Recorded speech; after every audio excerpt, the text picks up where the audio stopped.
centrality. I mean, if we have economies that are growing, we want to have everybody a share in that, and we shouldn't forget that everybody should be in it somehow. Some shares of some are bigger than others, but everybody should profit from a situation where economies are growing. Secondly, we have consumers that really are looking at working conditions more and more across Europe. And what they say is we cannot and we don't want to buy products that are produced under conditions that we find awful. Talking about child labor or forced labor, which is happening, or other very bad working conditions. And I've just been to a mason, for example. He was working with stones, and he said, well, you know, importing stones from India, for example, there's always this question in the room, and clients are asking these questions: is there child labor involved in producing these stones? So there's a lot of awareness for these issues, and I believe it's important to look at it in a sensible way, so that the profits that are being made are well spread.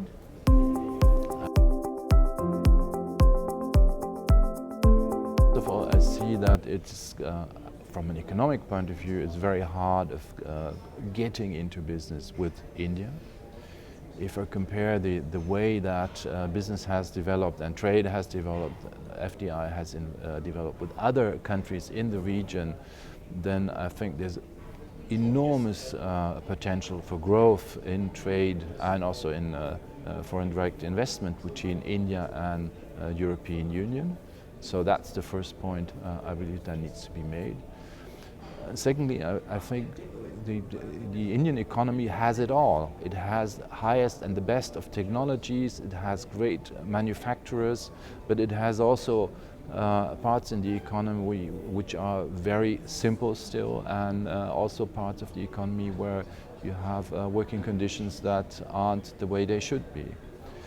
So I believe let's work on having more exchange, and let's work on having common standards that make sure that nobody is treated in a way that we wouldn't want to be treated ourselves.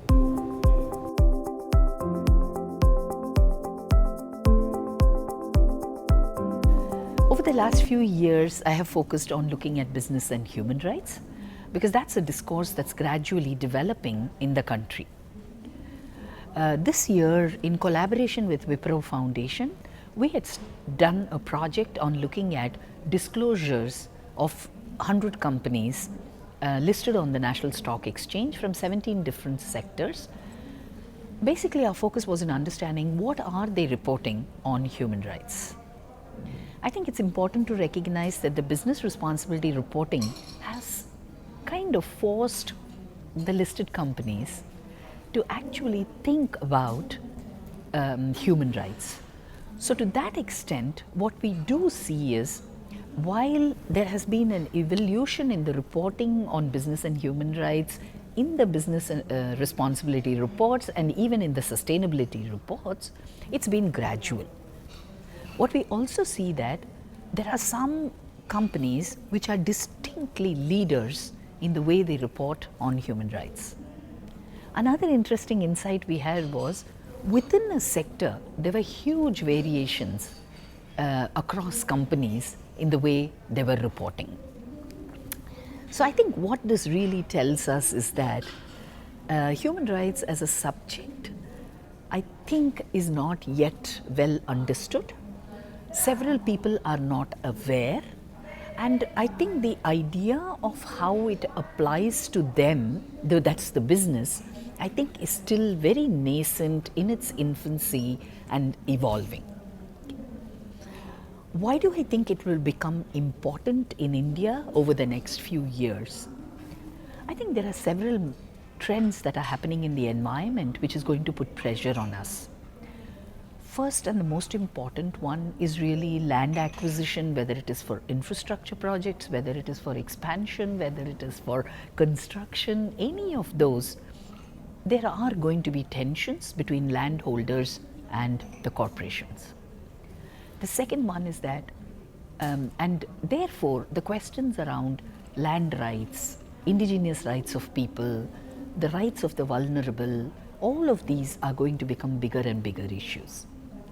The second piece that we don't talk about as much is the stretch on natural resources, and from a rights perspective, what is business doing in the way it is managing the natural resources that it is accessing from the communities, whether it's water, whether it is clean air, because all of this can be interpreted as a human right. The third one, as yet in a country like ours, we see that violations are not getting reported. So we could ask 2 or 3 questions. Is it that the violations don't happen? I mean, we all know that's not true. So why is it that they don't get reported? Is it because we don't have enough of consumer rights holder group who will actually raise these issues? Or is it that citizens and consumers and other members do not understand that there are indeed forums where they should be able to raise this? So I think the entire business and human rights framework of the state to protect, the corporations to respect, and both the actors to be able to identify remedial actions, I think these 3 pillars will become very important for corporations as we get into the future. A whole new area of business and human rights is going to emerge that we are we're not even talking about, which is really about rights of violation of rights or breach of rights that actually arise out of technology, automation, artificial intelligence.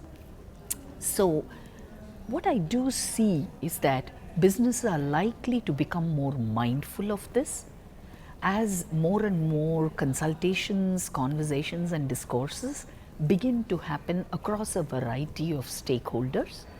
And I do believe that for a country like India, where access to education, access to water, access to basic resources is an issue, and where so much of inequality exists, it's just a matter of time before businesses will have to look at their contribution, both positive and negative, to the human rights discourse of the country.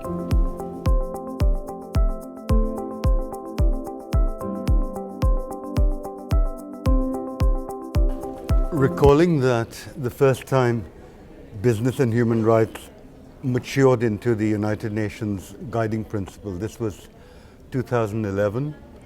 A couple of years before that, we had brought Professor Ruggie, the author of the United Nations guiding principles, to India. At that time, if you look at the scenario, there was not a single Indian company that had a human rights policy.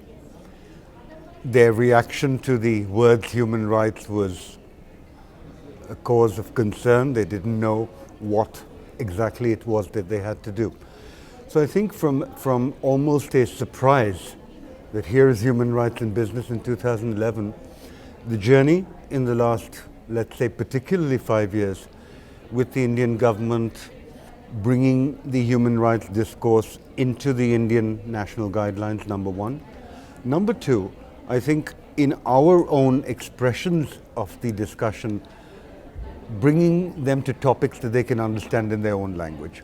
If there are issues of child labor, if there are issues of women at the workplace, if there are issues of forced labor, wages, communities, displacement, discrimination, we realized that to make human rights a vibrant discussion here amongst business, we would need to not present it as something new that businesses have to do, but in a sense, looking at the things that they already do through the lens of a human rights-based approach to the topic at hand, whether these be migrant workers, whether these be child rights.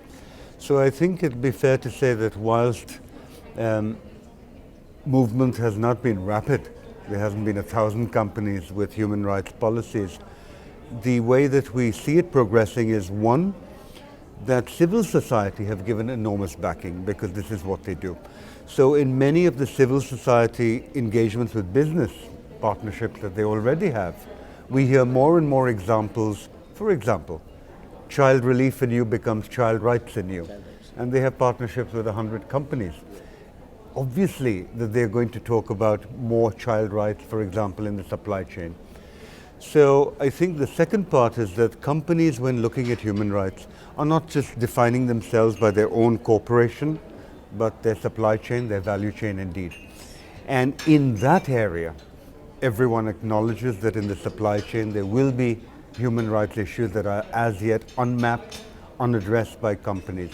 So the expansion of the notion of a company to a place in a value chain has also helped, along with the national guidelines, reporting, Supreme Court interventions and precedents set on human rights issues. And lastly, I think as Indian citizens, who has not heard of the right to education? Who has not heard of the right to education, the right to information? These the rights of persons with disability, Forest Rights Act. So I think in the public discourse, the words human rights are not alarming to the public because they see these being promulgated and it means something to them. Lastly, there is India of yesterday and there is young India of today. I was in Kolkata yesterday talking to a group of students on business and human rights, and they analyzed to perfection some case studies that we gave them. So I have a great deal of faith with the technology we have today, with young people not carrying baggage of the 20th century in terms of traditional human rights and activism, and are seeing its relevance in their lives today. So I am optimistic and hopeful, yes.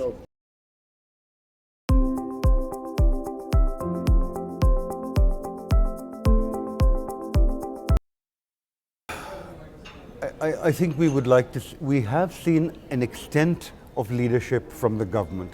The passage of landmark acts, RTI, RTE, etc., transgender very recently, LGBT. The journey of human rights needs to be, I think, further accentuated. Agencies, for example, like the National Human Rights Commission, have to put business more firmly on their agenda. And they have done so in limited ways. But I think further human rights concerns that we have, we've had recent rulings on human rights topics, on the right to religious freedom, on the right of women worshippers. These are debates.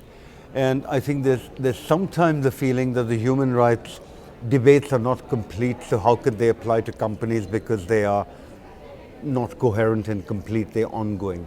So I think traditionally it would be a good idea for us to look at new geographies for companies. So if a company has eliminated child labor in its premises, let us say, it must start going down to the supply chain, tier 1, tier 2, tier 3 and beyond.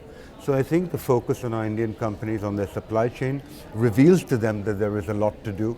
We've just had a session on public procurement. And we talked about uniforms, for example. Are these made by child labor? Were there children in the cotton fields, in the factories, in the spinning? We talked about tea. So I think when companies are challenged by that task, then they realize there's a lot to do. So I see that the supply chain push will definitely help the conversation further.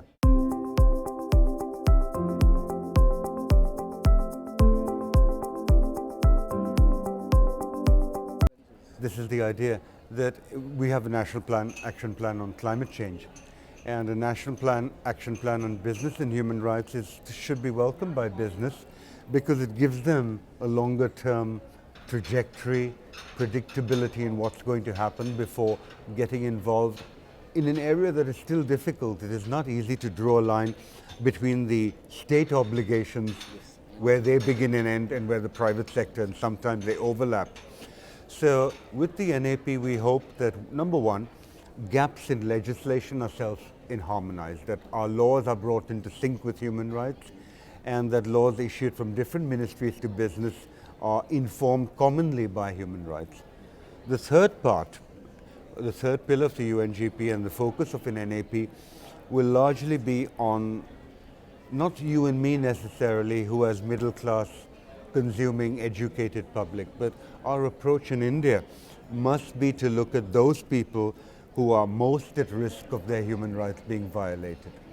whether these are children, whether these are migrant labor, whether these are women or young workers, or any other category based on caste, ethnicity, gender. Let's focus on them.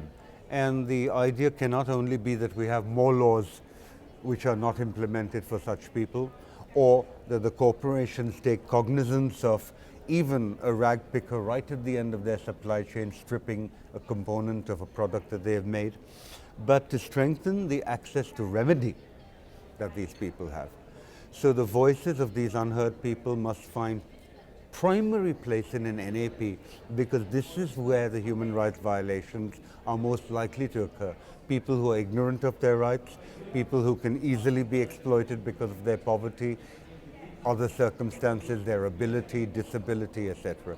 So this would be unique as a country of India if we brought focus not just to us. We have access to consumer courts, we can approach labor tribunals, we can approach the media, we can approach a regulator, but think of the people who have no access to those. But I think on the plus side, if we make grievance redressal easy through the use of mobile technology and other things that have reached people in India, then that is a remarkable achievement of our NAP, even if Pillar 1 and Pillar 2 don't go as well. Yeah. Thank you so much.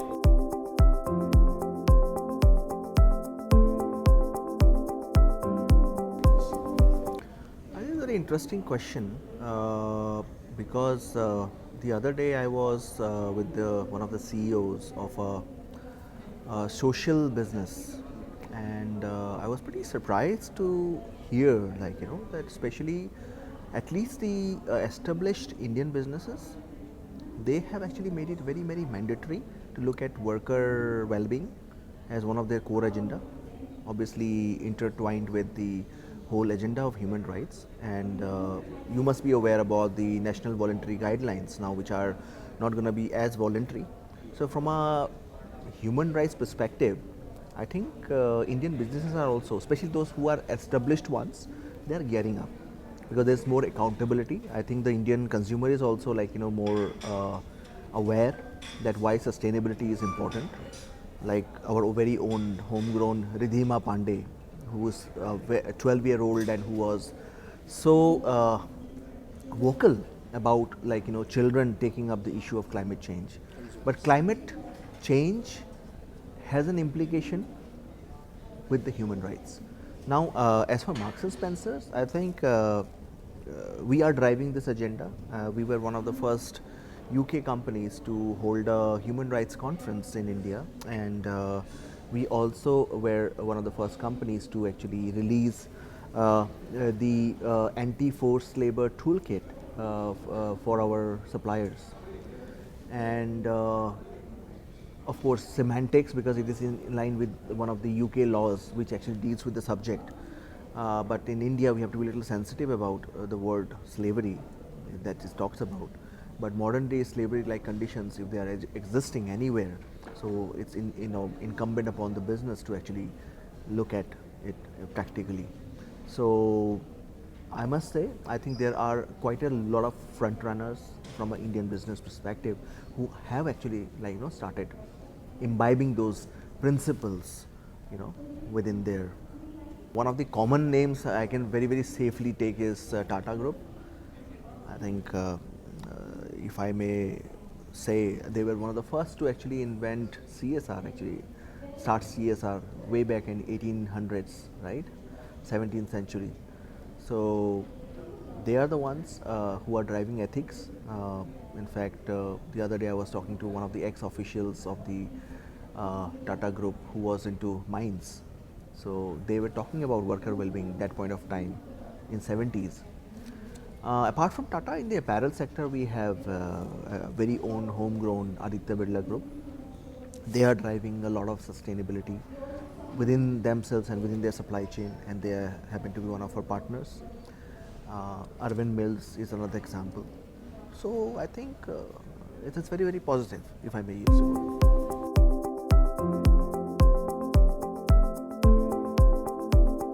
So basically, we have a very strong partnership with the government of India to further the process of development of National Action Plan, like from moving from the zero draft to the final version of the NAP. And UNDP as a body actually facilitates the government in achieving that goal through focused policy advocacy, through measures which are related to capacity building, awareness raising, through innovation, providing innovative platforms, and through peer-to-peer learning and South-South cooperation. Businesses indeed play a very major role when we talk about implementing the entire conversation around the National Action Plan or around the business human rights spectrum. And we actually need the businesses to embrace the idea of getting the UN guiding, of sort of embracing the entire UN guiding principles into their business conduct, and also to learn, to basically exchange from their peers, to learn from their peers how exactly what are the best practices and how basically they can cope up with the measures which cope up with the problems that are already there, either in the main core business areas or through their supply chain. Apart from that, we also understand that businesses, the civil societies, the UN agencies, the government, all of us have to work with each other and work in tandem so that we can actually achieve the main goal of not just having the NAP implemented, but also the entire SDGs being met by the year 2030.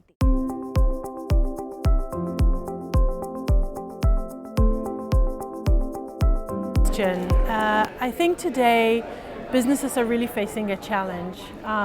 Businesses who care about sustainability, who care about the environment, who care about their workers' rights and their impact on the community face a challenge.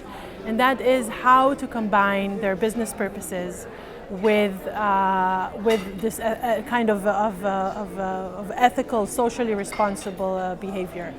Now, I started by saying it's a challenge, but really I should put a question mark on it. Is it a challenge?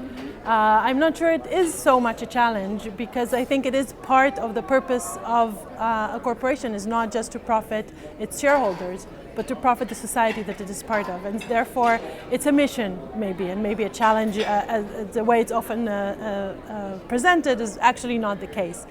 In any case, what we see today is with the growing awareness to the need for sustainable actions, for sustainability, and for corporations to take a leading role in that. We see businesses turning more and more to this issue, mostly because they are concerned for consumer demand. Mostly not, I must say, because they're altruistic, but because they think it might serve a business end and might assist them reaching new markets or being more stabilized within their own consumer markets. So a lot of this is actually based on consumer citizenship, what is called. Citizens who are using their consumer power to impact policy, not by the government, but by corporations. And corporations are responding to that. That means that this will mostly be businesses that are consumer facing. And not all businesses are consumer facing.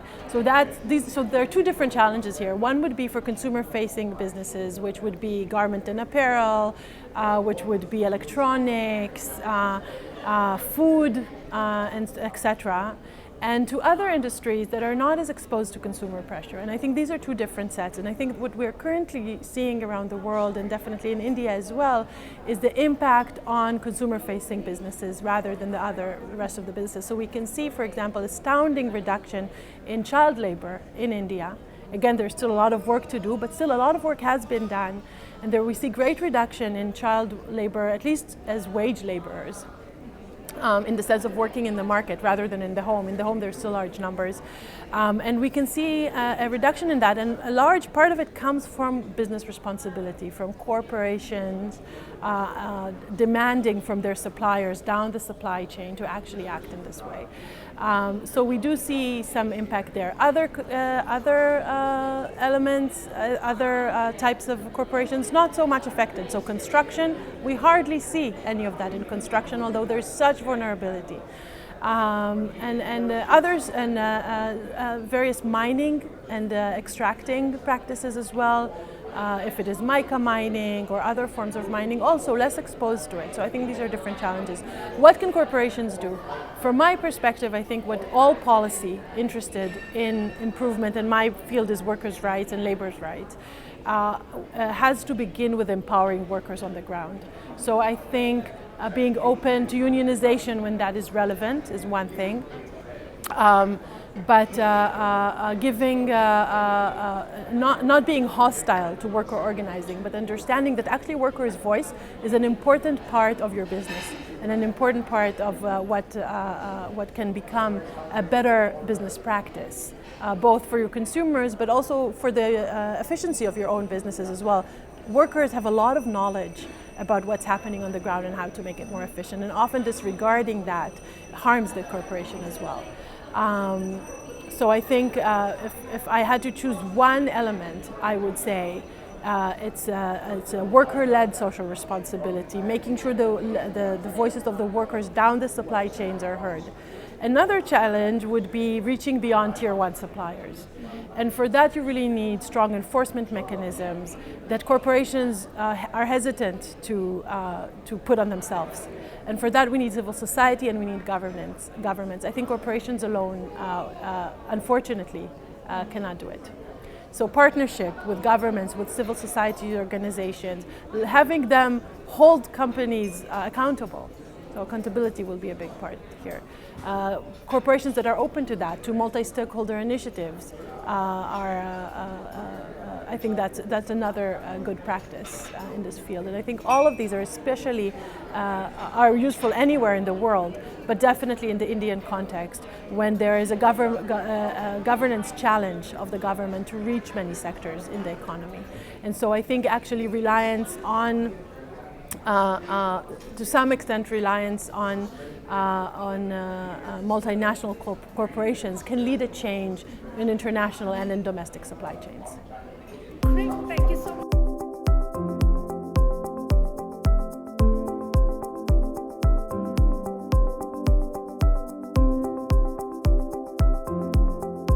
I think, when it comes to human rights, it's quite a wide agenda. It covers actually slave labor and bonded labor in the supply chain. I'm sure that large corporates do not actually engage bonded labor and slave laborers in their organizations, or listed corporates or private corporates. But it is there in the lower down the value chain, and it is actually has been an thorny issue for a lot of investors. And when you are talking about human rights, we are also talking about the working conditions within the organizations, and what is the organization's policies when it comes to issues like diversity, pay gap, LGBT issues, and several other issues actually like that. So I think it covers a wide gamut. Now, as far as what are investors doing and how are companies reacting to it, I would say that this comes largely under the theme of environmental, social, and governance. This is I would say it is attracting around $30 trillion of investments now across the world. And how it's become a big science, and there is a lot of disclosures to be made by corporates, and there is a lot of scrutiny happening on corporates as to how they're treating all these issues. And it also actually goes to the larger theme of sustainability, because if you're having all these practices in the value chain or within the corporates cannot actually perform in the long run, and they have a lot of problems then to actually tackle. So I would say that corporates are beginning to actually, even in India, and not just all across the world, and India is, I would say, is actually some of the corporates in India are doing far more than many corporates across the world in that. So there is a lot of awareness, there is a lot of scrutiny, there is a lot of pressure, and corporates are actually waking up to this, and you would see a even more sea change coming in the next 3 to 4 to 5 years as investors like us actually start investing into these companies and ask questions and keep our ears close to the ground as to what is happening across the supply chain and within the corporates.